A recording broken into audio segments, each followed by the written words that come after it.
IndiGo വിമാനത്തിലെ പൈലറ്റിനെ യാത്രക്കാരൻ മർദ്ദിച്ചു. ദില്ലിയിൽ നിന്ന് ഗോവയിലേക്ക് പുറപ്പെടാൻ ഇരുന്ന വിമാനത്തിലാണ് സംഭവം. മൂടൽമഞ്ഞിനെ തുടർന്ന് വിമാനം വൈകുമെന്ന പൈലറ്റ് അനൂപ് കുമാർ അറിയിക്കുമ്പോഴാണ് മർദ്ദനമുണ്ടായത്. ദില്ലിയിലേക്കും തിരിച്ചുമുള്ള 200ഓളം വിമാനങ്ങളാണ് മൂടൽമഞ്ഞിനെ തുടർന്ന് വൈകി സർവീസ് നടത്തുന്നത്.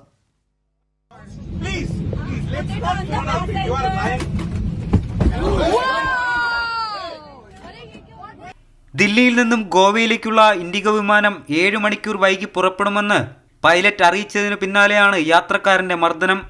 സഹൽ കടാരിയ എന്ന യുവാവാണ് ആക്രമണം നടത്തിയതെന്ന് സ്ഥിരീകരിച്ചിട്ടുണ്ട്. നിങ്ങൾ കള്ളം പറയുകയാണെന്ന് ആക്രോശിച്ചായിരുന്നു പൈലറ്റിനെ യുവാവ് മർദ്ദിച്ചത്. ആക്രമണം നടത്തിയ യുവാവിനെ വിമാനത്തിന്റെ ക്യാബിൻ ക്രൂ അംഗങ്ങൾ ഇടപെട്ട് തടഞ്ഞു. ഇയാൾക്കെതിരെ നിയമ നടപടി സ്വീകരിക്കുമെന്ന് ഇൻഡിഗോ അധികൃതർ അറിയിച്ചു. കേസ് രജിസ്റ്റർ ചെയ്തിട്ടുണ്ടെന്ന് ദില്ലി വിമാനത്താവള അധികൃതരും വ്യക്തമാക്കി.